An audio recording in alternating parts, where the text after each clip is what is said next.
My name is Robson Green. I'm an actor and a fisherman. After 30 years chasing the wily trout and salmon in the tranquil rivers of the northeast, I fancied myself as a bit of an expert. Woohoo! How wrong I was. Whoa, there it's running. Last series, I went on a globe-trotting fish-finding mission that tested my abilities to the max. Get in!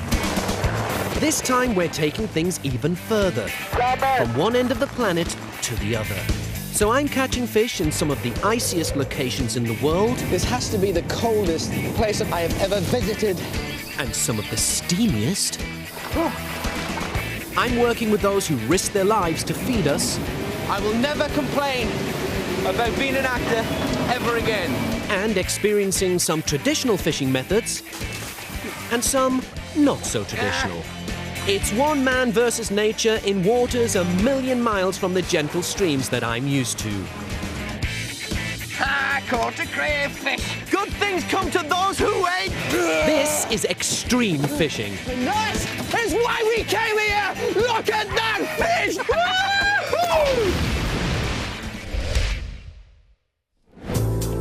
In these 8 shows, my new adventure takes me to the far corners of the earth.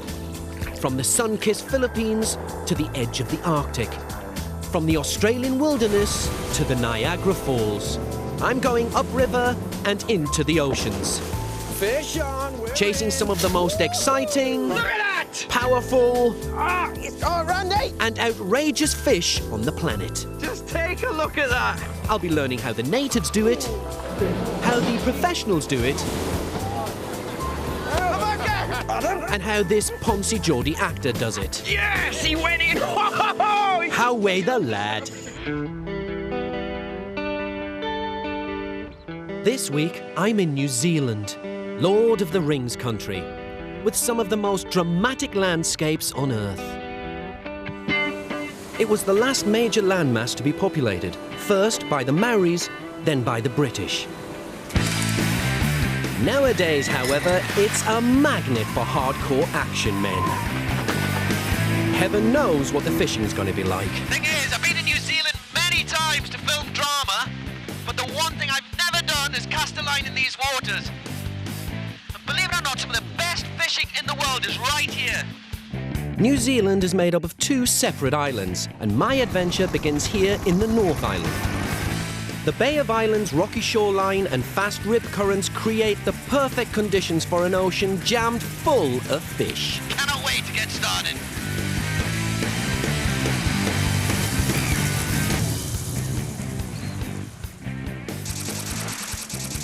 This morning, I'm off to meet Jeff Stone and his wife Heather. I've heard that Jeff is a bit of a legend in these parts. Well, good morning. Oh, good morning. Is it Heather? Yes, It's Robson. Very pleased to meet you. How are you? Good. Jeff Stone. Hi, Jeff. Pleased to meet you. Do you know what? Let me just say something. First impression's everything. Jeff so looks like a fisherman, doesn't he? Well, it's all image, mate. You should know that. No, I'm an actor trying to be a fisherman. Jeff is as hardcore an angler as he looks. He holds the men's world record for the biggest hammerhead shark ever caught on a light line. So, no pressure on me then. But we're not going for shark today. We're going for Hapuka. It's New Zealand's most iconic fish and can weigh more than 100 pounds. So I'm well up for taking it on. But at last, fishing in New Zealand. Not acting, fishing. 1.5 hours later, we reach our destination, Main Rock. Hey, Jeff, why we come to this spot? Well, it's a big reef out here. We're in about 230 metres of water, about 12 miles off the coast. The Hapuka are attracted to the area because that's where a lot of the underwater life is. Obviously, the Hapuka being a bottom dweller, the bait has to sort of lay on the bottom of the ocean. The other thing is, the reason why we're using live bait is the Hapuka's carnivorous. Will basically eat anything that'll fit into its mouth. Steady, Jade. No sooner have I got my fish fighting gear on, than there's a bite. Just one, clear there. Time to impress this world champion with my angling skills. Just one, clear there. See the swell. Yeah, keep winding, just pick the rod up. Or maybe not. Okay. Oh, yes, stand back from the edge. Oh. We're in. Yeah. a clue what it is, but we're in. As you can see, that rod's bent double.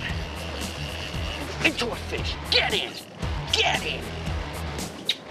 Basically, what we've got to do is not let the line go slack. Just let the rod and the boat do the work. So when you're coming up with the top of the wave, just let the boat do all the work. Just wind it in. I'm winding. Jeff is apparently not someone who likes to watch. I tell you, if he starts to slacken up, we get a boot up the bum anyway. Hey? Keep winding, keep winding. I'm winding. Keep winding?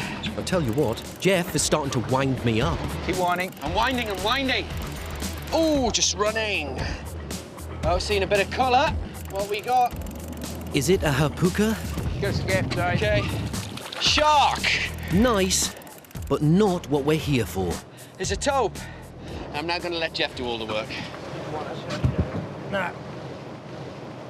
There you go. Just a little fella. Back home, we would call this a taupe. They call it a school shark here. He's very, very angry. But ferocious predator, beautiful looking creature, and my first ever school shark. And we're going to put him back. Yeah, They want to get he's fine. Looks like I'm going to have to wait for my hapuka. Yeah, there was an American guy called Zane Grey came over here in the 20s, and he wrote a book called Angler's El Dorado. And there's a quote in there. And he said, "The New Zealand coast is destined to become the most famous of all fishing waters. It will attract the best anglers in the world." And I'm here. Hey? And it's not long before we're on again. Want to put that, just let me get that in there? That's it, stop it, that's it. Oh, watch your arm, watch your arm, Jade. It's a reasonably sized fish this time. Yeah. Not like those little tiny ones. So just bloody pull it in for us. What does it look like I'm doing? You pull bugger all in. I know, but my job's to yell. It's a bigger fish because it's taking a lot of line out. Well, you get this bloody thing in and we'll find out what it is. And this time it really is what we came for. Hapuka for tea! Yes, get in! Get in! Get in, Jay! We did it! Look at that fish! Woo-hoo! Look at that! That's what we came for! One of the nicest tasting fish in the world. The Hapuka, member of the Garupa family. What a stunning looking bottom dweller. How do we know he's a bottom dweller? Look at those eyes, enormous. Need them because it's very dark down there. Enormous mouth. A 15-pound hapuka. What a result. If today is anything to go by, we are in for one hell of a trip.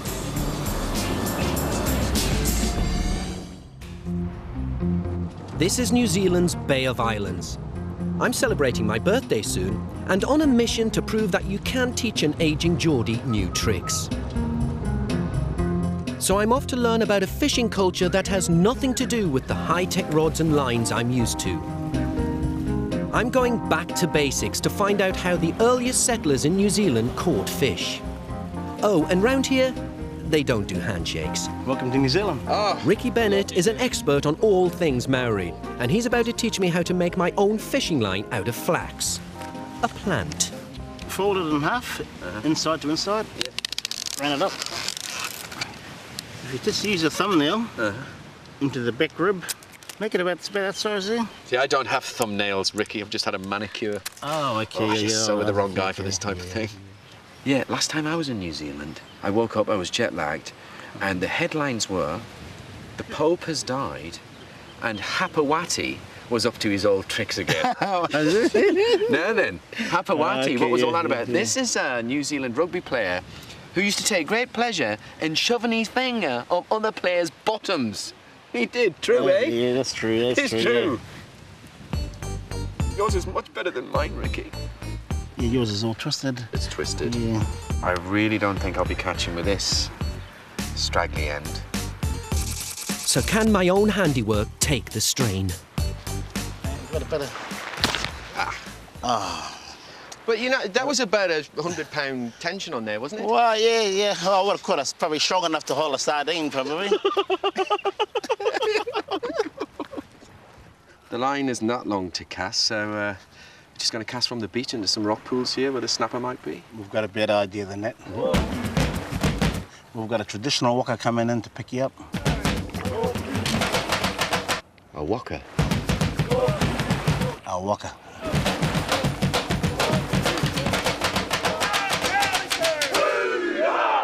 Will you look at that? What am I letting myself in for?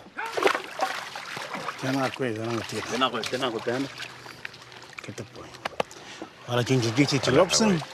Robson. The rangatira of the waka, Honey. Honey? How are you? Pleasure to meet you. Honey's going to take you out fishing. Yeah. Do you know what, Honey? I feel so overdressed.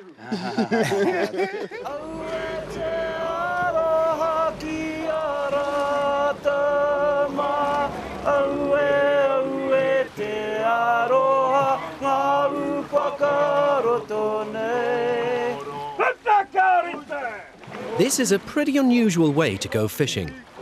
But Honey and his friends have discovered it's my birthday, and they're going to put on a traditional feast. Now, me mum always told me it's rude to turn up to a party empty-handed, so I'm supplying the fish. And the Hapuka I caught isn't going to be quite enough to feed these guys. Time to try out the homemade line on some snapper. What size are these snapper down here? They big? They grow sometimes. That's fisherman talk. I hope we don't bang into a mako. I hope we do. I'll take out of the seat like an ejection seat. But we don't bang into a mako shark or a snapper. In fact, we don't bang into anything. I blame it on the current and my homemade line. Those rocks down there, Matua.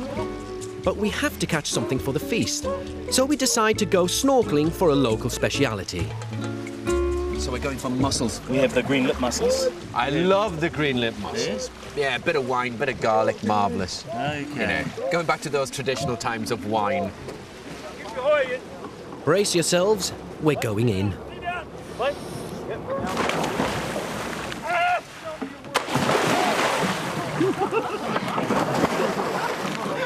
Don't they know they have an expert in their midst? The water's incredibly murky, but these mussels are just 12 feet beneath the surface, so even I managed to pull a few in.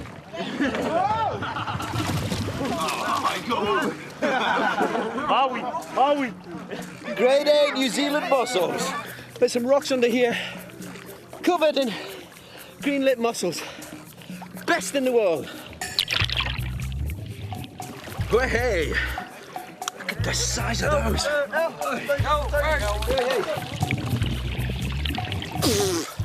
30 minutes later, job done. And that's your lot. Nice way to spend your birthday, Robson. Nearly drowning. That was a hell of a lot of work for a bag of mussels. Are they going to taste good? Before we eat anything, though, there's a little treat in store.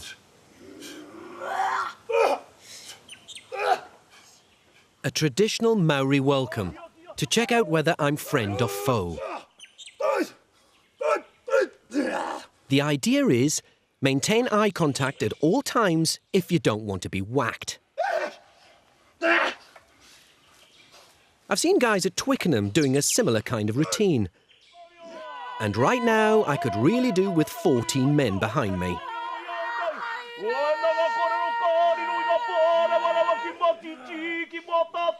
This village isn't just for the tourists, though. It's also a way of reinforcing the Maori sense of cultural identity. Oh, get me. I'm coming over all David Attenborough.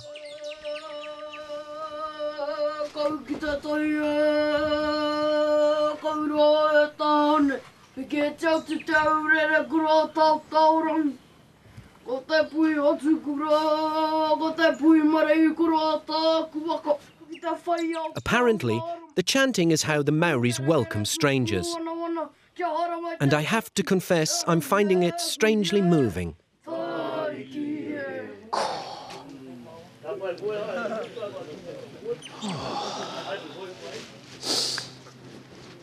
dear me. Seen that young boy speak. Oh, I miss my son. Get a grip, man. There's birthday cooking to be done, like the Hapuka and mussels I've just caught. Best kitchen I've ever worked in. You guys watch Gordon Ramsay? Hell's Kitchen, this is Heaven's Kitchen. Bit of brown sugar, parsley in there, we've got onions, and what we got here? A bit of chilli. Most of the food, though, is underground, prepared earlier by Maori chefs. Try not to burn your fingers. Oh, yeah. Bit hot. Just a touch. Sweet potatoes, chicken, pork, and various other delights have been buried beneath the earth and cooked on hot stones.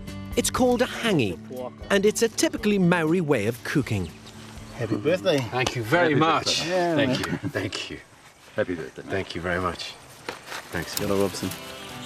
You should open a restaurant like this in Newcastle. You'd make a fortune. Loads of blokes would turn up because it's very blokey, this type of cooking, isn't it? It's really blokey. Help yourself. Get stuck in, guys. Guys, get stuck in. I've been really touched by Maori hospitality. Now it's my turn to give a little something back. Oh, me lads, you should have seen us ganning, passing the folks along the road just as they were standing. What's wrong with them? Don't they know I made Simon Cowell his first million? Scotswood Road to see the Bladen races. For the next leg of my adventure, I'm heading south, straight through Auckland, New Zealand's biggest city, then west towards Watipu Beach. See, that's the amazing thing about New Zealand. You know, you're half an hour outside a major city like Auckland, and you end up in the middle of nowhere. A very strange concept, but one I really like. I'm here to meet Neil Sperath, a German-Irish expat who runs the only guided kite fishing tours in New Zealand. Apparently that involves using a kite to carry the line beyond the surf and way out to sea. Okay, Niall. Kite fishing. Act 1, Scene 1. Robson Green enters from beach left. What do I do? Check where the wind's coming from. Good point. And this is a good wind. This is a really good wind. If we went to the east coast, we'd be catching rabbits. Here, we've got an offshore wind, and we'll be hopefully catching some fish. Well, if we don't catch fish, I like rabbit. Neil may have spent the last 5 years living in New Zealand, but he hasn't lost his distinctly German sense of humour. What's every man's favourite? Every man's favourite? What does every man like? Well, I like my wife. Let me show you. That's funny. It's charming. That's Boobs. a peanut. Boobs. Boobs. Boobs. Men like boobs. I like a woman's mind. Oh, okay. It keeps the kite afloat. Okay, what you do is you attach it here. Whoa, I'm away. Let it go if you want. Let it go. Hold on to this with your life. Yes. Right. Kite's in the air. Right. Scene 2. What's next? Scene 2 is you keep letting line out until you get to a little attachment. Okay. That is where you're going to attach the fishing rod. I'm still curious as to how the bait's going to be part of this, but I'll let you explain. All will be revealed. This is where we attach a weight. What I think Neil's saying is you control the kite with the rod and the container keeps the bait in the sea. On the ocean. I can sort of see the logic in it. The kite takes the line out much further than you could ever cast it yourself. It's an extraordinary method of fishing. It's a hell of a lot of faff just for a fish, but if this works, I will be so impressed. About 20 pieces of bait go onto the line, along with an extra weight which keeps it submerged up to 30 metres beneath the surface. While we wait for the fish to bite, we check on a line Neil laid earlier. What I like about this method of fishing is I have no idea what we're after. Could have snapper, kingfish, tarwai, anything, even a shark. It's going to take a while.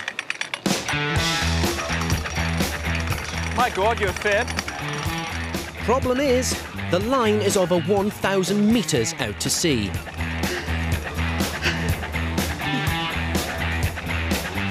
And you don't know if you've got a bite until the very end. Oh, Oh, we got something on here. There's a hell of a lot of tension on here. We got a fish! It's enormous! It's a gurnard! It's a gurnard! Gurnard's a good eating fish. Oh, yeah, oh, it's a nice big one, too. That's not a big gurnard. It's not a big It's fish. not. Believe it or not, this extraordinary looking fish, a gurnard, is also beautifully tasting. Look at these wings here it's got. But it's not enough for dinner. So it's back to the rod, back to resetting the lines, and back to pulling them in again. Don't worry about that, lad. These are your stomach muscles, Robson. 5 hours later, 2 more attempts, and still all we've caught is one tiny gurnard. I can't believe I came 11,000 miles for this. Well, that stuff I said about kite fishing. Cobblers. Are we ever gonna catch anything else? Neil's got a worried look on his face. Yep. He's not waxing lyrically now, is he? As time goes on, I find my focus wavering. I mean, Neil says the gurnard's a nice tasting fish, but there's one fish I've just caught, which is very prevalent in the New Zealand waters. It's firm on the outside, and it's got a lovely soft pink flesh on the inside, and beautiful tasting. It's the New Zealand marshmallow fish. It's really nice. I love kite fishing. And it's not getting any better. Is the trace on? It's gone. Yeah, You're fucking kidding me. but let's see it positively because it's built progressively sacrificial, so this is actually supposed to break. Out we go again, and we're fine. I've never been so unfucking fine in my life. Fucking, let's see the positive. Let's see the positive in this. We've been here almost 7 hours now, and we've got one final line to pull in before I give up on nail and kite fishing for good. There's a lot of tension in it. A lot of tension in me. But then, nail finally comes good. Big fish. There's a big one out there. Get on this line. Yeah, that's us. A kahawai, sea salmon. New Zealand sea salmon. Oh, yeah. Fantastic! See? Look at that! Good things come to those who wait. Get in, we got another one. 3 fish! This is an absolute... Look at this, Robson. Absolute beautiful fish. A kahawai, New Zealand sea salmon as well. Oh, wow, look at that. That was one of the main reasons we came to New Zealand, was for the New Zealand sea salmon, the kahawai. A beautiful tasting fish, eh? Absolutely beautiful. You got £3 there. That's a good £5 fish. £8. You got about £12 worth of fish there. Get in! Yes! I had every faith in you. Great, I great am fish. so happy. You have no I idea could how kiss high I you, am. man. Oh, you're not that good looking. Well done. Now it all seems worth it. Though I have to admit, I won't be trying it again anytime soon. So far here in New Zealand, I've seen some pretty weird ways of catching fish. But today, I'm heading down a more conventional path. This is Tauranga, 95 miles south of Auckland. I'm here to meet Tony Bird, who's taken me to do something I've only ever done once before. And I was rubbish at it. Morning, Tony. Morning. How are you? Good to see you. Yeah. Welcome aboard. Thank you very much. Oh, these good rock lobster conditions today? Perfect. Yes, we're going free diving for rock lobster, or crayfish as the Kiwis call them. Love the crayfish, hate the free diving. See, I'd done it before in Spain, and I was with a Spanish champion for free diving. He could hold his breath for 5 minutes. I could only hold it for 17 seconds. And if the diving wasn't bad enough, there's also the weather to contend with. Great. And we just banged into a force 5. So happy. Whoa. It takes us an hour to reach our destination, Motiti Island in the Bay of Plenty. The good news is we're fishing in a sheltered spot. The bad news is that I won't be swimming alone. Those jellies. Oh, great. Not only am I diving for crayfish, there's jellyfish in the way as well. There's fucking hundreds of them. Do those jellyfish sting? Really bad. Not only that, but there's also a tricky technique to prizing the crayfish from the rocks. They'll be sitting there with their tails out and ready to flick back into the hole. Hey, it's Robson Green. Go on then. So go for the base of the horn, okay?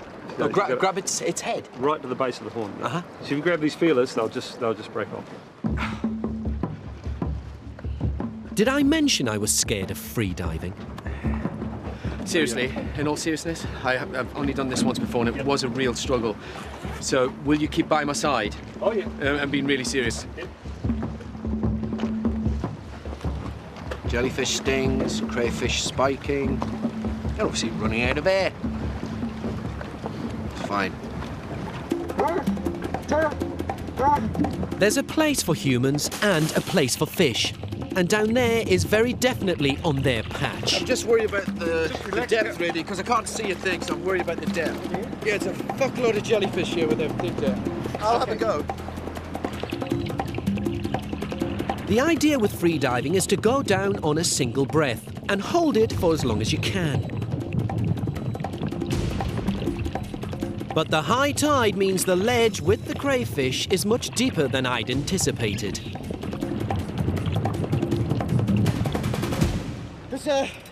That ledge is really deep. And obviously getting to it takes a breath out of you, so I'm telling you now, I won't be able to do this, I'm telling you. The trick is to relax. But that's not easy when you're not able to breathe and the current's forcing you against the rocks. And those crayfish are crafty little fellas. They jam themselves in cracks and under ledges, some of which are up to 25 feet deep. But finally, after several attempts, I'm onto one.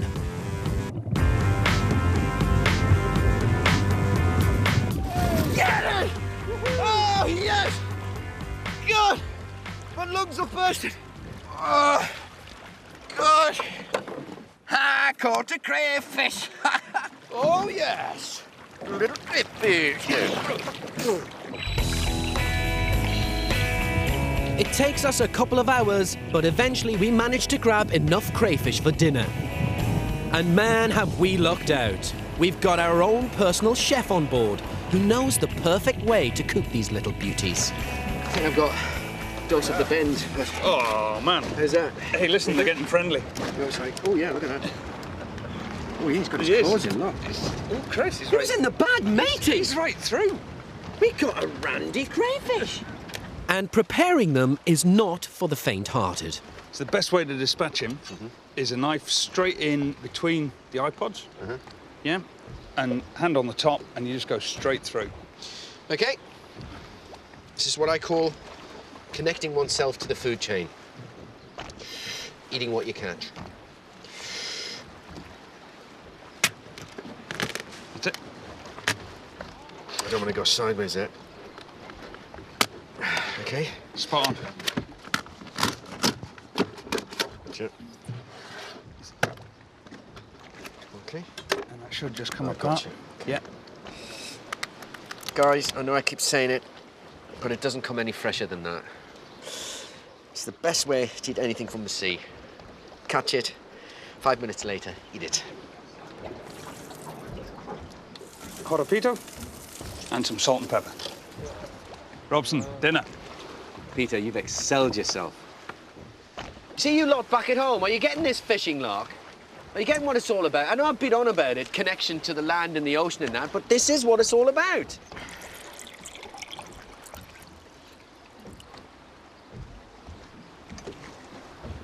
And at this moment in time, this is the best outdoor restaurant in the whole of New Zealand. Been the best day. Good health. Just in case you think we're having too much of a good time, check out the boat journey back.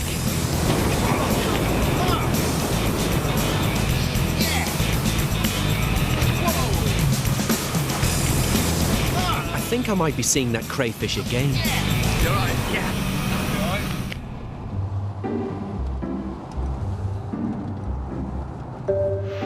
My next adventure takes me 50 miles south of Tauranga to an area quite unlike any other in New Zealand. Welcome to Rotorua.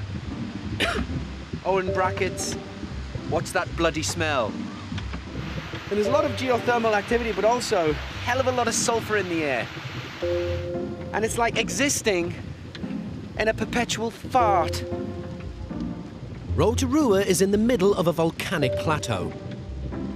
For thousands of years, volcanic activity has formed and reformed the landscape. And tomorrow, I'll be finding out why it makes for some of the best fishing in the country.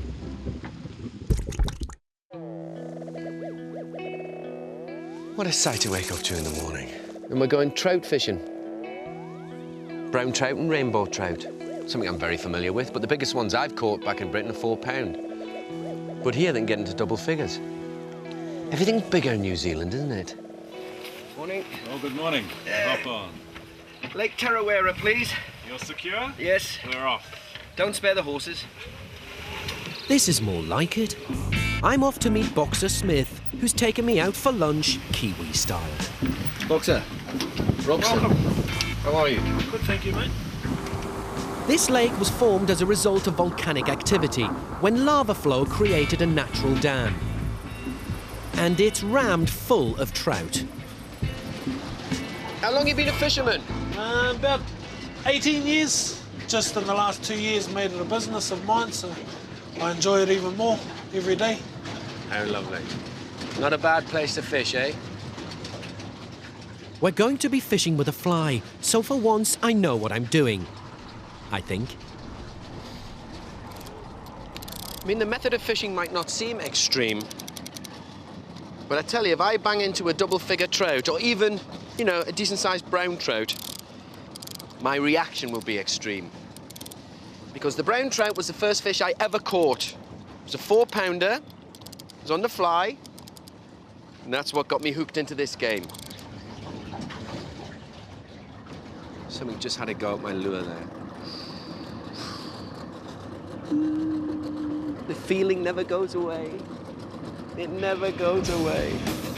And we're off again.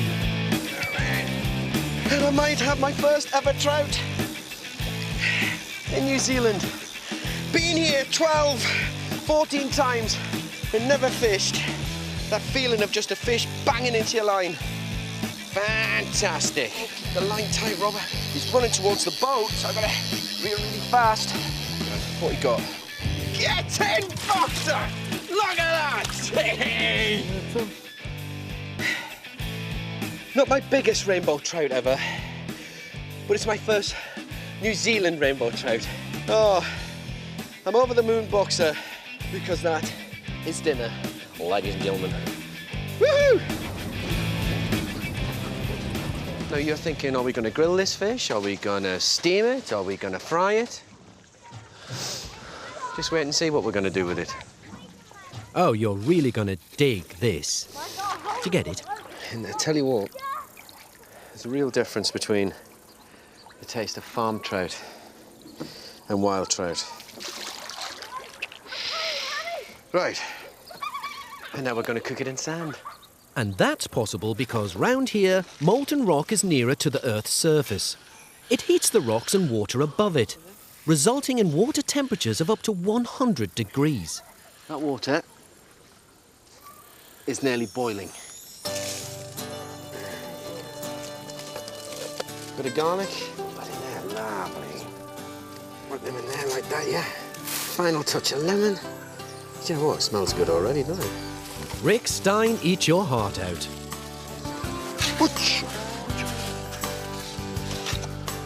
And how long are we gonna leave it under the sand for? About 40 minutes. Yeah. There you go. Trout Tarawera style, or as I'm gonna call it, boxer trout.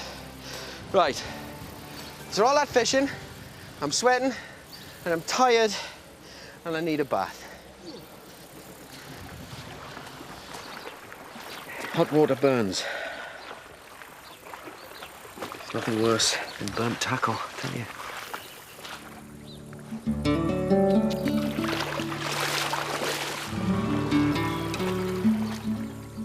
Oh, Somehow stripping down to my undercrackers seems appropriate, given the name of my guide. Boxer, that fish ready yet? It's ready. It's hardly an audition for James Bond, Craig.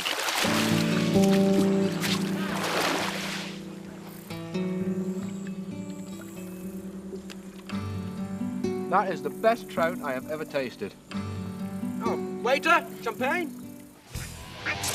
I'm back in New Zealand's angling mecca, the Bay of Islands, and heading off on a bit of a mystery tour with fishing guides Adam Evers and Brodie Newton. The plan for tonight? Catch something as big and weird as possible. There are 1,000 different species of fish down there, and who knows what we're gonna end up with. You know, a lot of people say to me, they say, God, Robson, people think your job's really glamorous. But I know it's hard work, isn't it? You can't really get to enjoy yourself. Let me tell you, that's cobblers. This is a sport fisherman's paradise, and shark, tuna and marlin are just some of the fish we might bang into. But first, we're gonna need some bait. Now, I've been to some places to catch bait before, but I have to say, nothing like this. Even the bait's putting up a bit of a fight.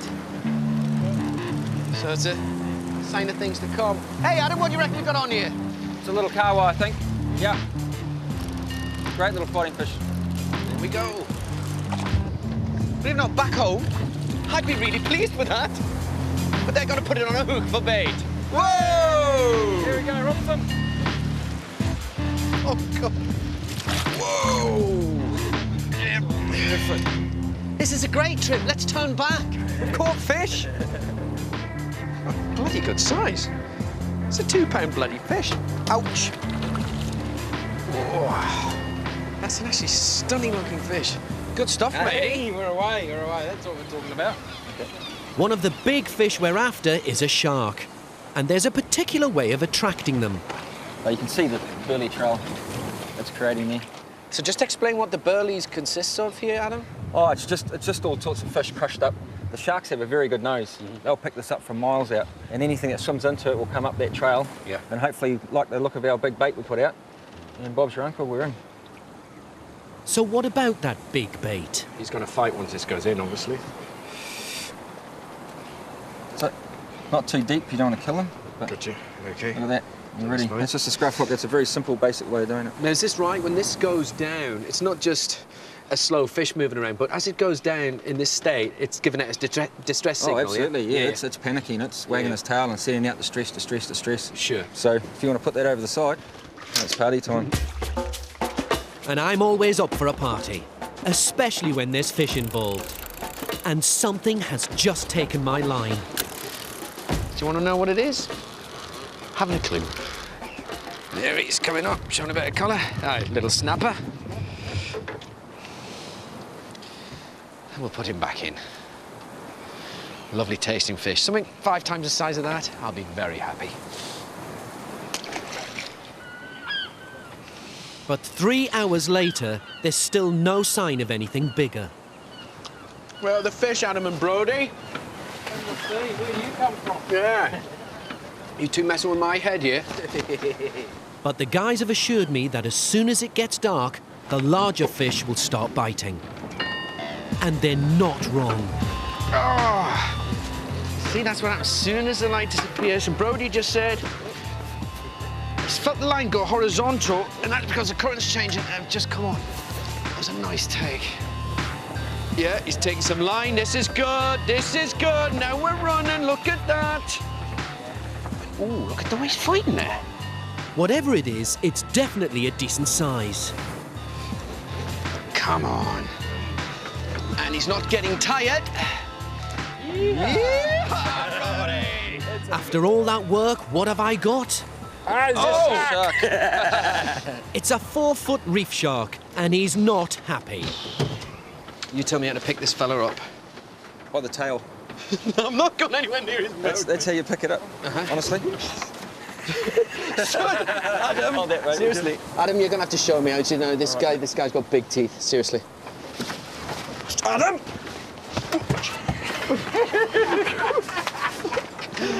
Oh.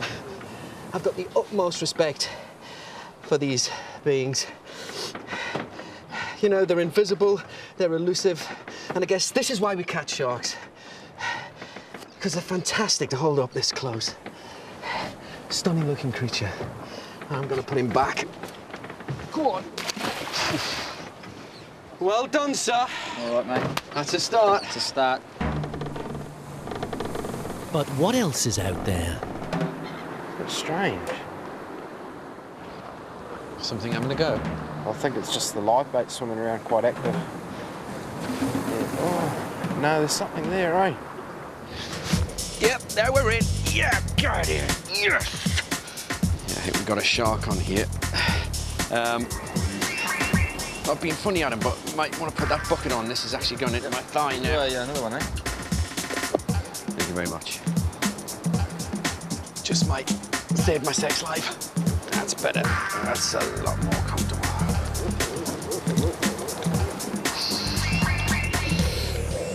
Whoa, look at the size of that! We got a 6-foot silk shark, and there he goes.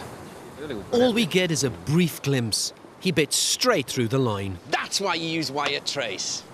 That's why you don't want to catch a shark on nylon, because he buggers off. It's getting late, but something else is nibbling. Just switched on. Here we go. I just hope it doesn't snap the line. Just running towards the boat, just keeping the line tight. What's it gonna be this time? You know what? Might not be a shark, this. I'll tell you exactly what that is. That's a zigwheel. Got very sharp teeth, so this will be a... Okay, a frostfish. This is a real creature from the deep. Look at the mirror silver. Oh my goodness. Amazing. It's a frostfish, so called not because of its colour, but because they appear in late autumn, around the time of the first frosts. Have you ever seen anything as prehistoric as that?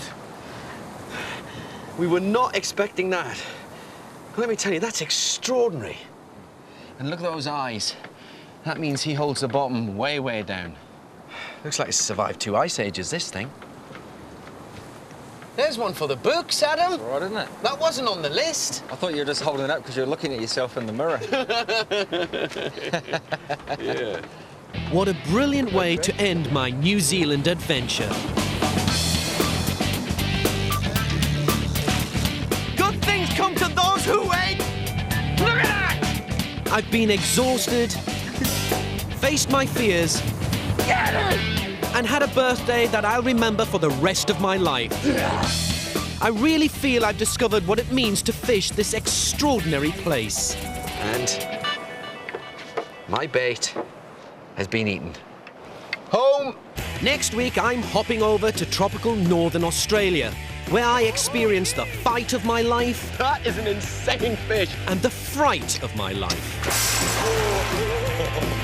No, it's not all right. It's a prehistoric animal that likes eating people. But through it all, still managed to retain my sex appeal. It's all a bit Ann Summers, isn't it?